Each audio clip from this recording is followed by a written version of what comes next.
Hey everyone, it's Night Horror here, and today I'm going to show you everything you need to make money stealing an ESO without getting caught. So this video is going to be a build guide. So when I say build guide, one of the things I mean by that is I've done more in-depth guides on different topics. So I've done one on stealing gear in ESO, and I've done some on tanking topics and other things like that. And usually I explain the why of all the choices we make and other options you can do in different situations. So by this being like kind of a build guide, I'm really going to show you the way I do it and the kind of the best way to do it. And I'll give a few caveats to that, a few alternatives or whatever, but it's not going to be super in depth. There are a lot of other things that I will leave unsaid, other things you could do, setups you could make, etc. I'm just going to give you my opinion on what I think is the best, and then offer a few things that, you know, when a skill's kind of hard to get, I don't want it to take you 8 hours to go get some skill line unlocked just to make stealing easier. I think that might be too much to ask, and I think it would be a little ridiculous. You know, if you're just getting started and you just want to go steal something, right? You don't want to have to go unlock some skill to do the exact build. So I'll give you a few alternatives in those situations, but by and large, I will just be presenting one way of doing things and not really going into as much detail as I normally do. If you're interested in that more in-depth stuff, again, I have a few guides on the channel, and I also have a lot of routes. So if you're looking for a route, you're not sure where to go steal, check out those. It covers everything from like basic levels to pretty advanced. There's secret locations, so there are spoilers in some, but I think I tried to note when there were going to be spoilers, just because there's hidden alcoves in certain areas and stuff like that. And I will be doing more of those in the future. But today I just wanted to do one video and just give everybody everything I think they need to know in one place in one video. And I know it's going to be super long, so if there's something you already know and you don't need to hear it again, feel free to skip around. But if you're able to follow this guide exactly, by the end of it, you will be all but invisible to guards. The only situation that a guard will be able to find, you can run straight up to them and they will not be able to see you. The only time they'll be able to see you is if you get caught pickpocketing or if you murder somebody in the middle of the street. And I think if you can follow all these things, or at least even most of them, I think it'll really help you and allow you to make a lot of money stealing. Not only make a lot of money stealing, but also have a lot of fun doing it. And honestly, that's the main reason I do it. You know, there's a lot of different ways to make gold in ESO, but I think the best way, and I think most people would agree with this, the best way to make gold in ESO is also doing something that you enjoy. And I think stealing can be really fun. So with that, no further ado, let's go ahead and get into it. Now, I know for a lot of you, you're not going to be able to do this because you already have a Nightblade, you already made one, and you made it a different race. But the ideal race for a Nightblade, if you want to do stealing, is a Psijic.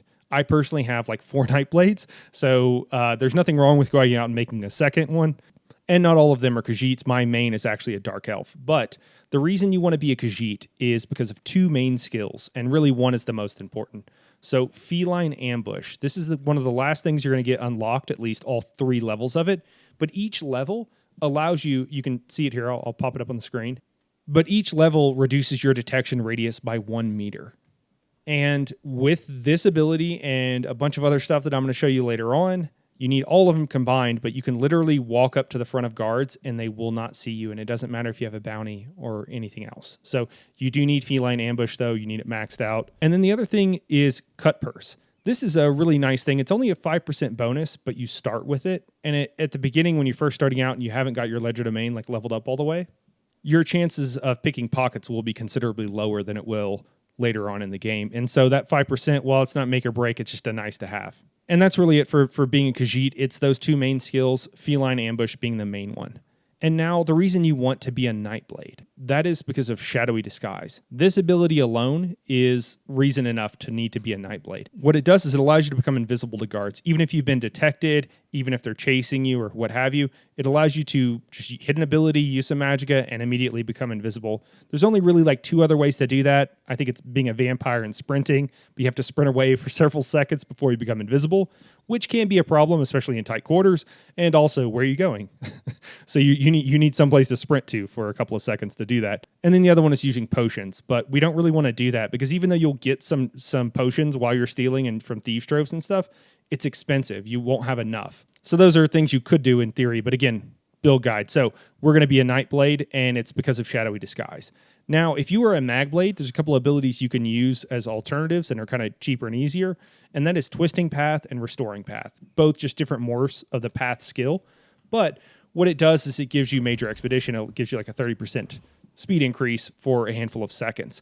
Now, the only thing with that, there is a better skill that I will recommend, and that's from the Psijic line. And the reason for that is because twisting path makes you come out of stealth whenever you use it.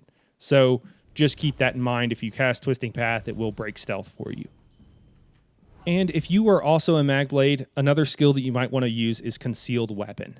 And the reason for this is because of the passive speed bonus. It's a 22% speed increase, and it's just nice to have.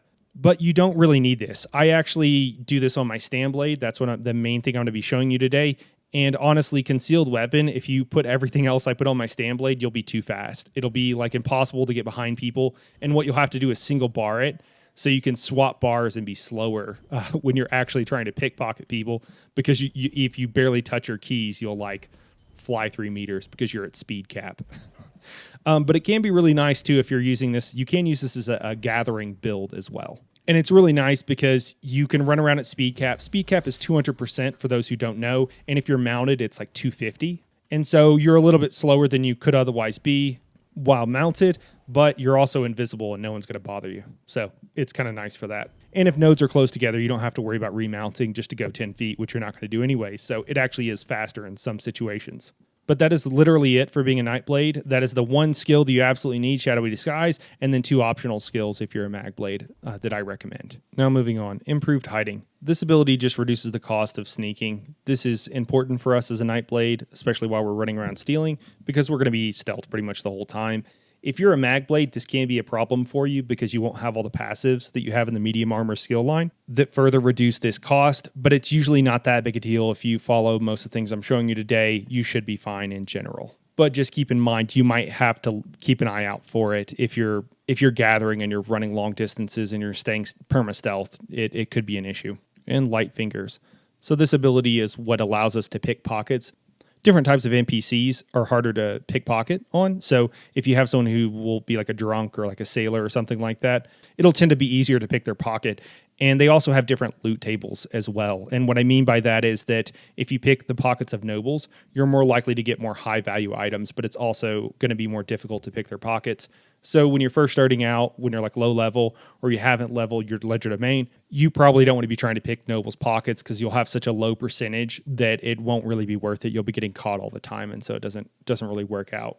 So you'll want to take this ability, take these passives as soon as you can and have them maxed out. Now, if you need to level these, I do have a guide on the channel for how to level it. You can just go to Craglorn. It's kind of a boring way. I'm going to show you another video where you can actually make money and have a little bit of fun while doing it, but that'll probably be a few weeks and before I can get that out. So if you're watching this right when it comes out, that video won't be out yet. And then the last thing here from the skill line that I'll point out is trafficking.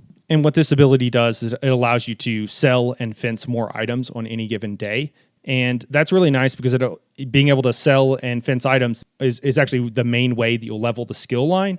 So again, you want to take this as quickly as possible so that you can sell and launder more items in a given day so that you can level the skill more. And if you even go to sell to the fence and then you realize you've leveled up, you can put a point in this and it'll increase the number of items you can sell, and you'll be able to continue and like sell or fence more items through the fence like during that one encounter on the same day. And these other 2 skills can be useful. Take a look at them. It'll improve your chance of forcing locks if you don't like to do the mini game with the lock picking.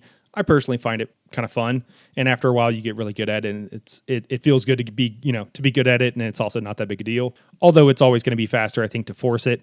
And then kickbacks, this just reduces the amount you have to pay to guards and fences if you need to remove a bounty. Again, I don't ever pay bounties, and I just run from guards, and I don't think you need to. But you might find it useful if you take all the passives. There are several from the Thieves Guild line and other places that will reduce the amount of heat and bounty you have to pay. And I imagine if you took all of them, it would reduce it by a considerable amount and might make it where it's not that big of a deal. But I just don't use those. With that, I will say one other thing is that I did need to get some achievements for the Thieves Guild skill line. I did need to get some stealing achievements, and one of them is you have to pay like 100,000 in bounties, or either to the fence or to the guards. And so I just went out and for like an hour just like attacked guards and murdered people in broad daylight to get that, so that I could, because it allows you to like buy some items for housing, and I was trying to do it for the guild hall. And so I went out and did that. So it's not terrible if you do have to pay at some point, because you might want those achievements, and you might want the furnishings, or you might just be a completionist. And I'm actually not sure, maybe someone who's watching this video could tell me, but you get a 100,000 gold piece writ whenever you complete the Thieves Guild skill line that will remove that 100,000 gold worth of bounty. And I'm not sure if that will allow you to get the achievement. I went out and got 100,000 worth of bounty and forgot to try it out. So if anybody knows, I will test it out one day, probably in the not too distant future. But if anybody knows, drop a comment below. I'd appreciate that. Now moving on to the Dark Brotherhood skill line. So you really need this skill line for the Blade of Woe. I should give a little spoiler alert here. I'll tell you how to do this. If you don't know how to get it, you can just go to Anvil and murder somebody and then go down by the docks or into the Outlaws Refuge, I believe, and you'll see a quest or someone will approach you. Literally, it only takes a few minutes once you've done it. It's really simple, and I would recommend getting. I get it on like almost all my characters. But the first skill, you're going to get that just by joining the Brotherhood and by doing the first quest. Skills of Pitiless Justice. So what this does, it's another thing to reduce your bounty and heat if someone witnesses you murdering or attacking somebody. So that's just another one of those things you can take to reduce your bounty that you could potentially get. Again, I don't use this skill. I don't put any points into it because I don't think it's necessary. You can pretty much run around everywhere with the bounty all the time, and with the stuff I'm going to show you today, it's never going to affect you. And there's several reasons for that. One, you're just always going to be able to run from guards, and you're never going to be able to get caught unless you just kind of mess up or you're new to it or whatever. But after a while, it'll be almost unfortunately trivial to you. And then the other reason is because of another passive, Shadowy Supplier. So this is one of the coolest passives, I think, in the game. It is, I just think it's awesome. So what you can do, you go to any Outlaws Refuge, or I think Thieves Guild or Dark Brotherhood Sanctuary. So, the places you would expect, but generally any Outlaws Refuge is where you're going to be. And there'll be someone there and you can go talk to him. So you can get a couple of things. There's 3 options you can do. One of them is gear. I forget what the third one is, but the main reason that I'm recommending this for you is that you can choose to get a disguise. And I'll show you at the end of the video what I mean by that. But basically, it allows you to ignore your bounty. Guards won't bother you because you're disguised. You can interact with vendors and all that kind of stuff, and you won't get bothered by them. So it's really nice if you're out and you're stealing on this character and you just like, I don't care if I get a bounty, or you're messing around, whatever the case may be, but you got a big bounty and then you're like, oh man, I need to go talk to a merchant or a vendor or somebody, and they won't talk to you because you've got a huge bounty.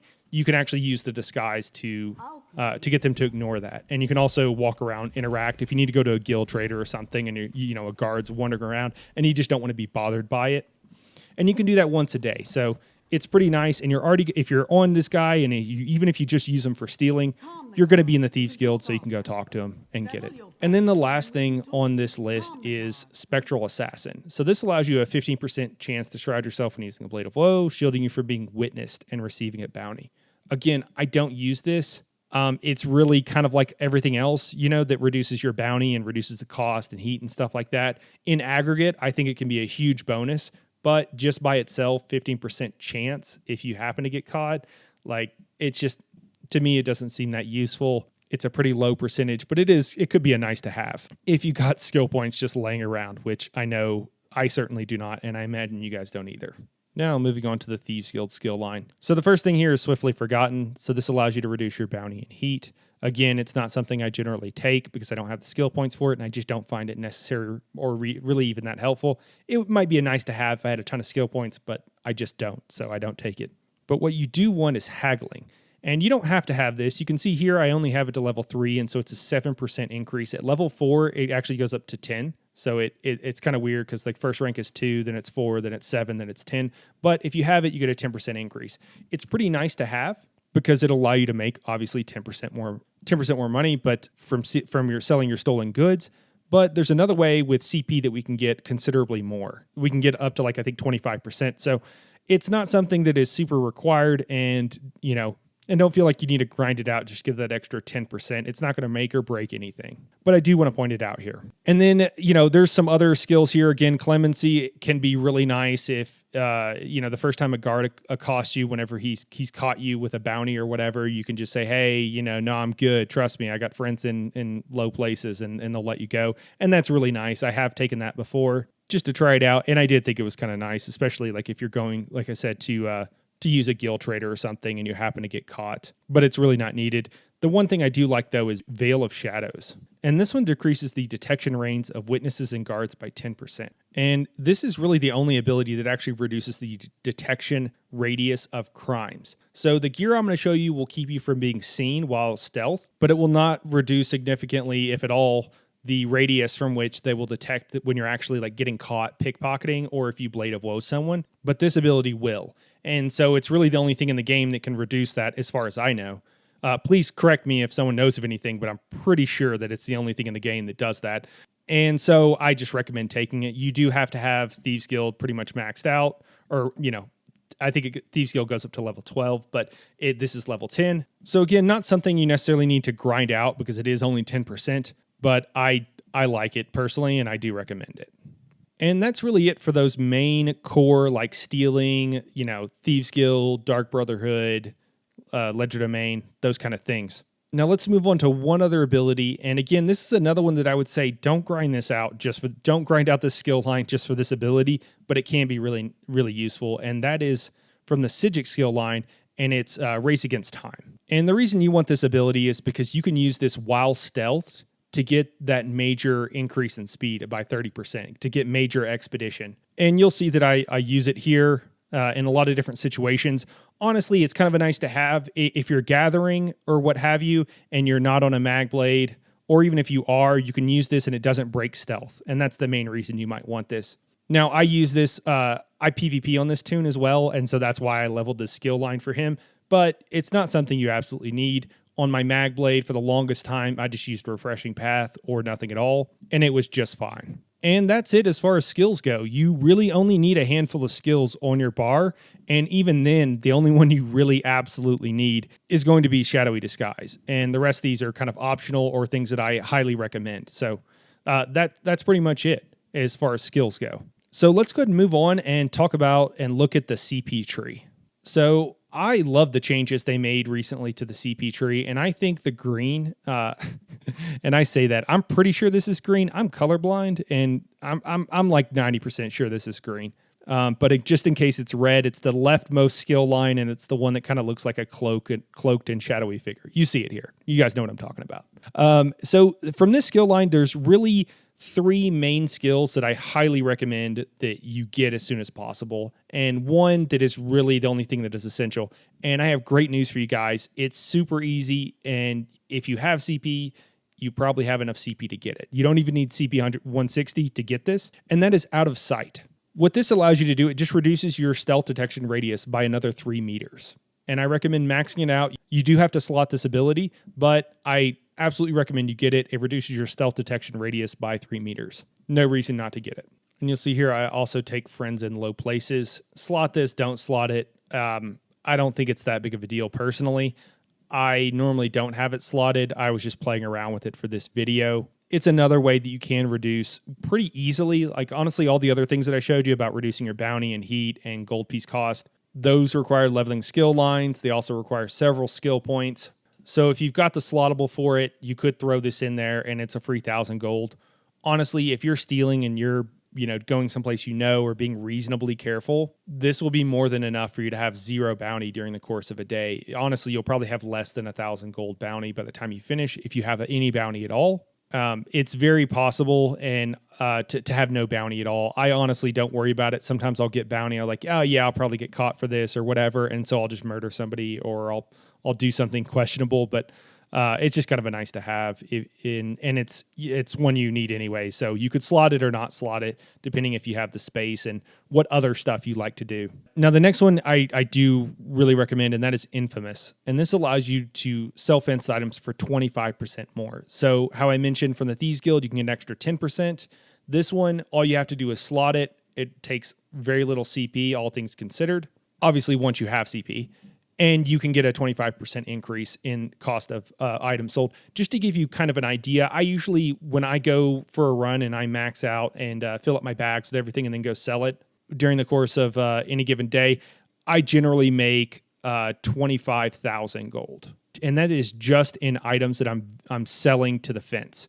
So that doesn't include any motifs I find, which can often be worth tens of thousands or even potentially more. And in some of my videos, just FYI, I don't mention where I find motifs at because I don't I know this is silly because it would make my videos more popular, but I really make these videos for people who enjoy the game and who enjoy playing Nightblades and enjoy stealing. So I don't mention in all my videos that you'll find motifs worth easily 40 to 60K, because I don't want people just going and farming and running those farm locations for me and other people just because they're trying to make gold, and also the gold price of those things will go down. So I make these videos for people who enjoy stealing or think that this would be a cool way to make money. So just an FYI. But if you were looking for something like that, you might check out my guide on Shimmerine. If you were looking for something like that. Alanor also is really good, but that's more of an advanced route. You have a better chance of getting caught there, and there's quite a few nobles, so you want to make sure your Legerdemain is maxed out. But I digress. So let's so moving on. Cut Purse's art. So similar to the Cut Purse passive from our Psijic skill line. So similar name to what we have in our Psijic skill line, but it actually functions quite a bit different. So this increases the chance to get high quality loot when pickpocketing. Now, as far as I know, this is only for treasure items, and what I mean by treasure items is items that you will sell to the vendor. So not something you can do anything else with. And you'll see during the course of this video that I get 2 purple items. And I imagine if you're new to stealing, you don't even know what I mean by purple item. You've probably never even seen one. So you can steal items that you simply sell to the fence. You have to vendor them to the fence. And they are worth 1,500 gold. And of course, with all of our CP and our passives, that goes up to almost 2K. So one item you get can sell for 2K gold. And just in the making of this video, I pulled 2 of these items. And I wasn't even stealing. I didn't get anywhere close to filling up my bags. I will say that did feel pretty lucky, but I have found with the new CP and with having this skill slotted, I tend to get at least 2 purple items when out in the world stealing, and considerably more blues. And so that's one of the ways you get up to that 25K mark, because just those 2 items alone are 4K, or almost 4K. So whenever you can, definitely grab that ability. Again, it's not going to make or break, but it is pretty nice to have. Another one here that you might get along the way is Fade Away. Again, this is another one of those things. If you take a lot of the passives and then you take the CP and everything, your heat and your bounty will go down fairly quickly. All things combined. I know this doesn't affect bounty, but all things combined. And then Shadow Strike.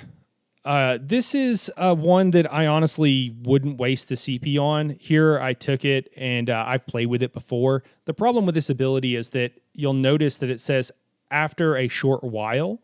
So it means if you Blade of Woe someone, you will still get caught and you will still get a bounty before you go invisible. And so that's kind of a bummer, and it's kind of like, what's the point? But I guess it would allow you to run away quicker. I'm not entirely sure how this, what they were thinking when they came up with this, the idea for this ability. But for 75 CP, honestly, I would simply just skip it. And I will give an honorable mention to one other skill, and that is Homemaker. It increases your chance to find a second drop, a second furnishing whenever you find one in the world. I've had this proc a few times. It was always on garbage. I guess there is a extremely small chance, if you think about your chance of getting a motif that's actually worth something, or a furnishing plan that's actually worth something, and then getting a second one. I mean, that would be awesome if it was something that was expensive, but it's a fairly low chance. And in all my stealing, I've never gotten 2 things that were actually worth anything. So whatever the chance is, either I'm really unlucky or it's a fairly low chance. So just keep that in mind when considering slotting it. And that's it for the CP tree. So now we're moving on to the good stuff. Let's go ahead and talk about gear. So there are actually 4 sets that I would recommend you getting. And you don't have to do this exact setup. Again, you can watch my video on gear, and I talk more about that. But I'm just going to keep it short and simple. So Darluck Bray, this is a set you absolutely want. This allows you to regen magic and stamina while stealthed. And it just happens. You also heal, but the main thing is getting back that magic and stamina will allow you to maintain your stealth kind of indefinitely, and will also, the magic regen is really nice for casting Shadowy Disguise, even if you're on a stam character. And then, of course, the reduced detection radius. It reduces it by 2 meters and reduces the cost of sneak by another 25%. So Darluck Bray, if you're only going to have one set for stealing, get Darluck Bray. That's what I recommend. Now, this set is cheap. Most people don't use it. I don't think people care. So don't go spend a ton of money on this. Sometimes people will price stuff crazy.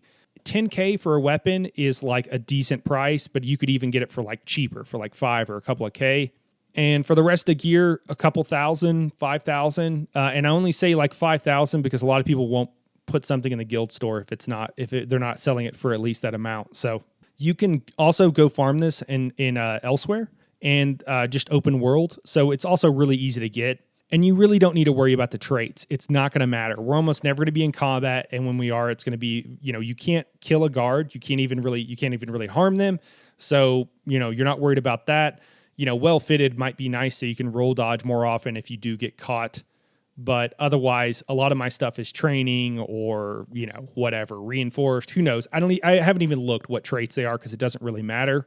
And then the other set is going to be Night Terror. And this one, you only need the 3-piece bonus on. So you don't need to worry about the rest of it. You just need a 3-piece bonus. Any pieces, again, will do, and that's totally fine. You're just getting that reduced stealth detection radius and reduced cost of sneak by another 25%. And then the last thing, this is kind of optional here because I know that not everybody has leveled this skill line potentially or has all the DLCs or whatever, but the Ring of the Wild Hunt. So this is really nice because it helps us move faster, but it also helps us get away from guards, and I'll show more of that later and how that works. But having Ring of the Wild Hunt is super helpful. And if you have the access to Antiquities, to the whatever DLC that Antiquities came with, I definitely absolutely recommend. Most of the Antiquities are kind of cool situationally, and Ring of the Wild Hunt is probably one of the best because if you're just running around open world, it's so nice to have on. There's just nothing like it. So I do recommend that. If you're doing a gathering build, you could also make all of your jewelry swift, but that's kind of like something if you've got the transmutes to spare, which I personally don't, but you might. And now our last set is, again, totally optional. And it's probably the most optional thing. So I started with level of importance, and I'm kind of going down from there. And that is a 2-piece monster set. So you can see here I'm wearing Velodreths. I also would recommend and think it's probably even better to use Selene. If you have it, you can get it. And Selene is a very easy monster set to get as far as like getting the head. That dungeon is pretty easy. The last boss hits like a truck, even on normal. If you've got a real tank or if you're light on your feet, it's not too bad to get that. And the reason is it does single target damage. The only reason that we want this and need it is because when you do get caught, or if you do decide to just attack somebody and kill them or whatever, an NPC, it procs and it'll kill them super quickly. And so if you're just like, this person caught me, but it was my last chance to steal from them before I was going to Blade of Woe them anyways, then I'm just going to go ahead and kill them. So that... it'll kill them really quickly. It'll almost one-shot them with like 1 or 2 other abilities. So that's the reason that I recommend a proc set that does damage, and Velodreth or Selene's are what I recommend. Now let's quickly talk consumables.